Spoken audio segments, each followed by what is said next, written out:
You want to know the real deal behind the famous fight between Chris Brown and Rihanna that one infamous night before the Grammys? Rumor has it that Rihanna got an STD from none other than Jay-Z. And supposedly, when Chris found out, it was like the whole world flipped upside down. But here's the kicker. Jay-Z allegedly worked his magic to twist the whole narrative, making it seem like Chris was the bad guy in the situation. If people only knew the kind of Sean Carter has been doing behind the scenes for decades.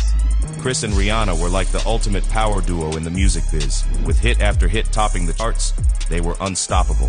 But then, the 51st annual Grammy Awards rolled around and their plans took a nosedive. They were all set to perform and rack up nominations, but they pulled a no-show on the red carpet, leaving fans scratching their heads. It all started at Clive Davis's pre-Grammy bash, when they bumped into the woman Chris had some history with. Rihanna was fuming, and things only got worse in the car ride home. Trust issues were brewing after Chris copped to hooking up with one of his assistants before they got together. Rihanna felt betrayed, and the cracks in their relationship started to show. And when Rihanna stumbled upon a text from Chris's past fling, all hell broke loose. The argument spiraled out of control, with fists flying and tempers flaring. Chris lashed out, leaving Rihanna battered and bruised. According to reports, Chris didn't hold back, delivering blow after blow. Long story short, Chris got slapped with probation, DV counseling, and community service for that whole mess. There's another truth behind it all, and Jaguar Wright is first on the line, ready to spill all the tea. How long are you guys gonna hold on to Chris Brown and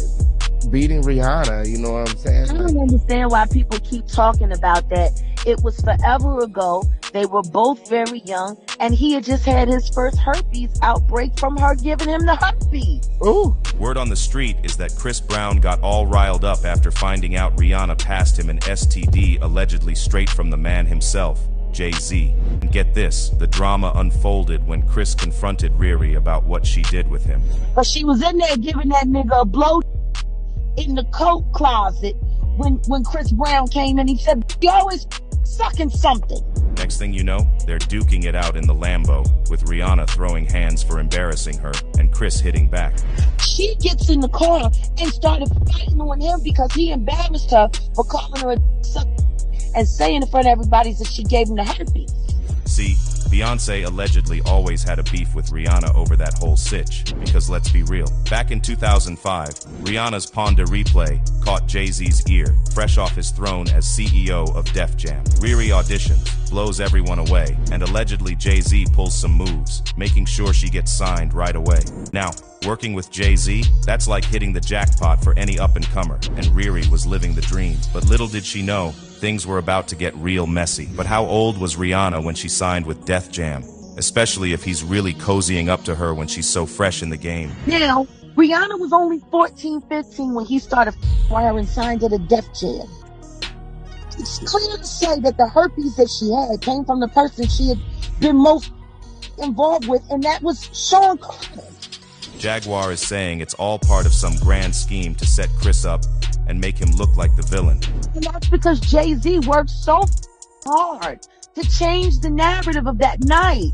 Enter Beyonce. She welcomed Riri and even dropped her some pearls of wisdom on navigating the industry, signed with a cute autograph and all. But one thing Beyonce probably didn't see coming was Jay-Z and Rihanna getting cozy. And apparently, Riri's dad was there when it all happened.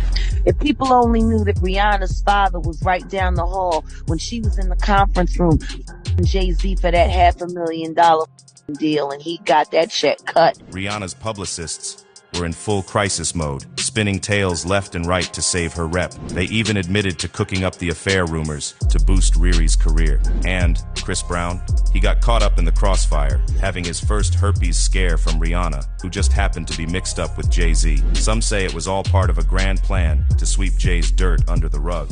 And he was there so people wouldn't pay attention to the fact that she was Jay-Z. When this alleged affair between Rihanna and Jay-Z hit the fan, it stirred up some serious beef between Riri and Queen Bey herself. Fans were all up in arms when Beyonce dropped Bow Down, basically claiming her throne as the one and only queen of the music scene. But guess what? Bow Down, was originally meant for Rihanna. Those songwriting brothers, Rock City, spilled the tea on a podcast, saying they whipped up that track in just 9 minutes, with Riri in mind. The beef between Riri and Beyoncé was so real that Beyoncé allegedly convinced Jay-Z to pull some shady moves, like leaking Riri's album Anti early to overshadow her own release. Now, as for Chris Brown, rumor has it he's gearing up to spill all the tea on that STD story and the alleged affair, and the fans can't wait. One said, "I knew it. I knew something bad really happened for Chris to do that." But do you believe Chris really laid hands on Riri because of that STD she supposedly got from Jay?